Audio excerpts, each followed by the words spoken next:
Welcome to the Bible in a Year, Old and New Testament Bible Reading Plan for 2025, Audio Edition. March 23rd, Joshua chapters 9, 10, and Luke chapter 3. Joshua chapter 9. The Gibeonites deceive Israel. Now all the kings west of the Jordan River heard about what had happened. These were the kings of the Hittites, Amorites, Canaanites, Perizzites, Hivites, and Jebusites, who lived in the hill country, in the western foothills, and along the coast of the Mediterranean Sea as far north as the Lebanon Mountains. These kings combined their armies to fight as one against Joshua and the Israelites. But when the people of Gibeon heard what Joshua had done to Jericho and Ai, they resorted to deception to save themselves. They sent ambassadors to Joshua, loading their donkeys with weathered saddlebags and old, patched wineskins. They put on worn-out, patched sandals and ragged clothes, and the bread they took with them was dry and moldy. When they arrived at the camp of Israel at Gilgal, they told Joshua and the men of Israel, "We have come from a distant land to ask you to make a peace treaty with us." The Israelites replied to these Hivites, "How do we know you don't live nearby? For if you do, we cannot make a treaty with you." They replied, "We are your servants." "But who are you?" Joshua demanded. "Where do you come from?" They answered, "Your servants have come from a very distant country. We have heard of the might of the Lord your God and of all he did in Egypt.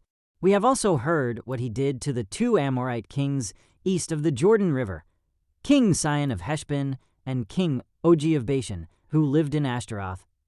So our elders and all our people instructed us, 'Take supplies for a long journey.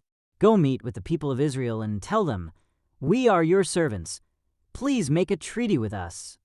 This bread was hot from the ovens when we left our homes. But now, as you can see, it is dry and moldy. These wineskins were new when we filled them, but now they are old and split open, and our clothing and sandals are worn out from our very long journey. So the Israelites examined their food, but they did not consult the Lord. Then Joshua made a peace treaty with them and guaranteed their safety, and the leaders of the community ratified their agreement with a binding oath. 3 days after making the treaty, they learned that these people actually lived nearby. The Israelites set out at once to investigate and reached their towns in 3 days. The names of these towns were Gibeon, Kephirah, Beeroth, and Kiriath-Jearim. But the Israelites did not attack the towns, for the Israelite leaders had made a vow to them in the name of the Lord, the God of Israel. The people of Israel grumbled against their leaders because of the treaty. But the leaders replied, "Since we have sworn an oath in the presence of the Lord, the God of Israel, we cannot touch them. This is what we must do. We must let them live, for divine anger would come upon us if we broke our oath. Let them live." So they made them woodcutters and water carriers for the entire community, as the Israelite leaders directed. Joshua called together the Gibeonites and said, "Why did you lie to us? Why did you say that you live in a distant land when you live right here among us? May you be cursed. From now on you will always be servants who cut wood and carry water for the house of my God." They replied, "We did it because we, your servants, were clearly told that the Lord your God commanded his servant Moses to give you this entire land and to destroy all the people living in it. So we feared greatly for our lives because of you. That is why we have done this. Now we are at your mercy. Do to us whatever you think is right." So Joshua did not allow the people of Israel to kill them. But that day he made the Gibeonites the woodcutters and water carriers for the community of Israel and for the altar of the Lord, wherever the Lord would choose to build it. And that is what they do to this day. Joshua chapter 10. Israel defeats the southern armies. Adoni-Zedek, king of Jerusalem, heard that Joshua had captured and completely destroyed Ai and killed its king, just as he had destroyed the town of Jericho and killed its king. He also learned that the Gibeonites had made peace with Israel and were now their allies. He and his people became very afraid when they heard all this, because Gibeon was a large town, as large as the royal cities and larger than Ai. And the Gibeonite men were strong warriors. So King Adonizedek of Jerusalem sent messengers to several other kings, Hoam of Hebron, Piram of Jarmuth, Japhia of Lachish, and Debir of Eglon. "Come and help me destroy Gibeon," he urged them, for they have made peace with Joshua and the people of Israel. So these 5 Amorite kings combined their armies for a united attack. They moved all their troops into place and attacked Gibeon. The men of Gibeon quickly sent messengers to Joshua at his camp in Gilgal. "Don't abandon your servants now," they pleaded. "Come at once. Save us. Help us.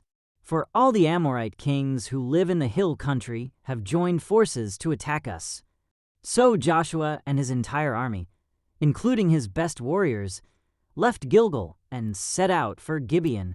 "Do not be afraid of them," the Lord said to Joshua, "for I have given you victory over them. Not a single one of them will be able to stand up to you." Joshua traveled all night from Gilgal and took the Amorite armies by surprise. The Lord threw them into a panic, and the Israelites slaughtered great numbers of them at Gibeon. Then the Israelites chased the enemy along the road to Beth-horon, killing them all along the way to Azekah and Makkedah. As the Amorites retreated down the road from Beth-horon, the Lord destroyed them with a terrible hailstorm from heaven that continued until they reached Azekah. The hail killed more of the enemy than the Israelites killed with the sword. On the day the Lord gave the Israelites victory over the Amorites, Joshua prayed to the Lord in front of all the people of Israel.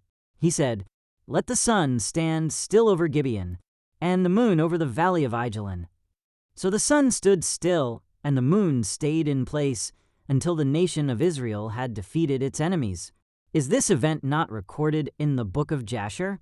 The sun stayed in the middle of the sky, and it did not set as on a normal day. There has never been a day like this one before or since, when the Lord answered such a prayer. Surely the Lord fought for Israel that day. Then Joshua and the Israelite army returned to their camp at Gilgal.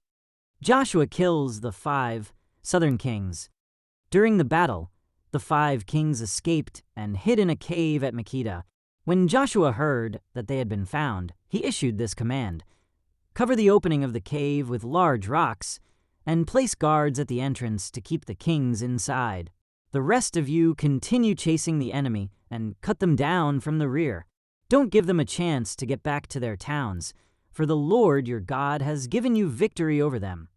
So Joshua and the Israelite army continued the slaughter and completely crushed the enemy. They totally wiped out the 5 armies, except for a tiny remnant that managed to reach their fortified towns. Then the Israelites returned safely to Joshua in the camp at Makkedah. After that, no one dared to speak even a word against Israel. Then Joshua said, "Remove the rocks covering the opening of the cave, and bring the 5 kings to me." So they brought the 5 kings out of the cave, the kings of Jerusalem, Hebron, Jarmuth, Lachish, and Eglon. When they brought them out, Joshua told the commanders of his army, "Come and put your feet on the kings' necks." And they did as they were told. Don't ever be afraid or discouraged. Joshua told his men, "Be strong and courageous, for the Lord is going to do this to all of your enemies." Then Joshua killed each of the 5 kings and impaled them on 5 sharpened poles, where they hung until evening.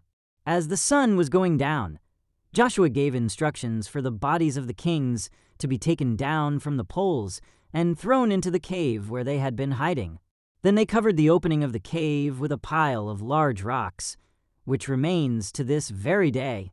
Israel destroys the southern towns. That same day Joshua captured and destroyed the town of Makkedah. He killed everyone in it, including the king, leaving no survivors. He destroyed them all, and he killed the king of Makkedah as he had killed the king of Jericho. Then Joshua and the Israelites went to Libnah and attacked it. There, too, the Lord gave them the town and its king. He killed everyone in it, leaving no survivors.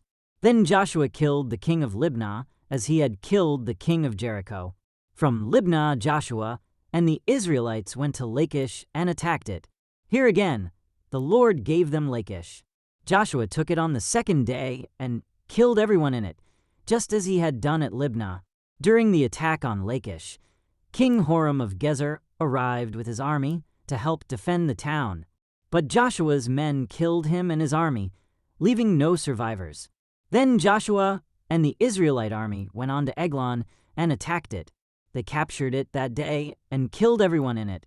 He completely destroyed everyone, just as he had done at Lachish. From Eglon, Joshua and the Israelite army went up to Hebron and attacked it. They captured the town and killed everyone in it, including its king, leaving no survivors. They did the same thing to all of its surrounding villages, and just as he had done at Eglon, he completely destroyed the entire population. Then Joshua and the Israelites turned back and attacked Debir. He captured the town, its king, and all of its surrounding villages. He completely destroyed everyone in it, leaving no survivors. He did to Debir and its king just what he had done to Hebron and to Libnah and its king. So Joshua conquered the whole region, the kings and people of the hill country, the Negev, the western foothills, and the mountain slopes. He completely destroyed everyone in the land, leaving no survivors, just as the Lord, the God of Israel, had commanded. Joshua slaughtered them from Kadesh Barnea to Gaza, and from the region around the town of Goshen up to Gibeon. Joshua conquered all these kings and their land in a single campaign, for the Lord, the God of Israel, was fighting for his people. Then Joshua and the Israelite army returned to their camp at Gilgal. Luke chapter 3. John the Baptist prepares the way. It was now the 15th year of the reign of Tiberius, the Roman emperor. Pontius Pilate was governor over Judea. Herod Antipas was ruler over Galilee. His brother Philip was ruler over Iturea and Trachonitis. Lysanias was ruler over Abilene. Annas and Caiaphas were the high priests. At this time a message from God came to John, son of Zechariah, who was living in the wilderness. Then John went from place to place on both sides of the Jordan River, preaching that people should be baptized to show that they had repented of their sins and turned to God to be forgiven. Isaiah had spoken of John when he said, "He is a voice shouting in the wilderness, 'Prepare the way for the Lord's coming. Clear the road for him. The valleys will be filled, and the mountains and hills made level. The curves will be straightened, and the rough places made smooth. And then all people will see the salvation sent from God.'" When the crowds came to John for baptism, he said, "You brood of snakes, who warned you to flee the coming wrath? Prove by the way you live that you have repented of your sins and turned to God. Don't just say to each other, 'We're safe, for we are descendants of Abraham.' That means nothing, for I tell you, God can create children of Abraham from these very stones. Even now the axe of God's judgment is poised, ready to sever the roots of the trees. Yes, every tree that does not produce good fruit will be chopped down and thrown into the fire." The crowds asked, "What should we do?" John replied, "If you have 2 shirts, give one to the poor. If you have food, share it with those who are hungry." Even corrupt tax collectors came to be baptized and asked, "Teacher, what should we do?" He replied, "Collect no more taxes than the government requires." "What should we do?" asked some soldiers. John replied, "Don't extort money or make false accusations, and be content with your pay." Everyone was expecting the Messiah to come soon, and they were eager to know whether John might be the Messiah. John answered their questions by saying, "I baptize you with water, but someone is coming soon who is greater than I am, so much greater that I'm not even worthy to be his slave and untie the straps of his sandals. He will baptize you with the Holy Spirit and with fire. He is ready to separate the chaff from the wheat with his winnowing fork. Then he will clean up the threshing area, gathering the wheat into his barn, but burning the chaff with never-ending fire." John used many such warnings as he announced the good news to the people. John also publicly criticized Herod Antipas, the ruler of Galilee, for marrying Herodias, his brother's wife, and for many other wrongs he had done. So Herod put John in prison, adding this sin to his many others. The baptism of Jesus. One day, when the crowds were being baptized, Jesus himself was baptized. As he was praying, the heavens opened, and the Holy Spirit, in bodily form, descended on him like a dove. And a voice from heaven said, "You are my dearly loved Son, and you bring me great joy." The ancestors of Jesus. Jesus was about 30 years old when he began his public ministry. Jesus was known as the son of Joseph. Joseph was the son of Heli. Heli was the son of Mathat. Mathat was the son of Levi. Levi was the son of Melchi. Melchi was the son of Janai. Janai was the son of Joseph. Joseph was the son of Mattathias. Mattathias was the son of Amos. Amos was the son of Nahum. Nahum was the son of Esli. Esli was the son of Nagai. Nagai was the son of Math. Math was the son of Mattathias. Mattathias was the son of Semain. Semain was the son of Josek.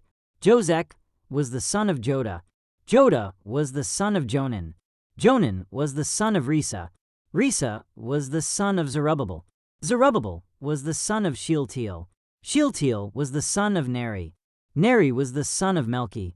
Melchi was the son of Addi. Addi was the son of Kosam. Kosam was the son of Elmadam. Elmadam was the son of Er. Er was the son of Joshua. Joshua was the son of Eleazar. Eleazar was the son of Joram. Joram was the son of Mathat. Mathat was the son of Levi. Levi was the son of Simeon. Simeon was the son of Judah. Judah was the son of Joseph. Joseph was the son of Jonam. Jonam was the son of Eliakim. Eliakim was the son of Maliah. Maliah was the son of Menah. Menah was the son of Mattatha. Mattatha was the son of Nathan. Nathan was the son of David. David was the son of Jesse. Jesse was the son of Obed. Obed was the son of Boaz. Boaz was the son of Salmon. Salmon was the son of Nahshon. Nahshon was the son of Amminadab. Amminadab was the son of Admin. Admin was the son of Arni. Arni was the son of Hezron. Hezron was the son of Perez. Perez was the son of Judah. Judah was the son of Jacob. Jacob was the son of Isaac. Isaac was the son of Abraham. Abraham was the son of Terah. Terah was the son of Nahor. Nahor was the son of Serug. Serug was the son of Ru. Ru was the son of Peleg. Peleg was the son of Eber. Eber was the son of Shelah. Shelah was the son of Cainan. Cainan was the son of Arphaxad. Arphaxad was the son of Shem. Shem was the son of Noah. Noah was the son of Lamech. Lamech was the son of Methuselah. Methuselah was the son of Enoch. Enoch was the son of Jared. Jared was the son of Mahalalel. Mahalalel was the son of Kenan. Kenan was the son of Enosh. Enosh was the son of Seth. Seth was the son of Adam. Adam was the son of God. Thank you for joining as we read through the Bible in 1 year. This has been day 82.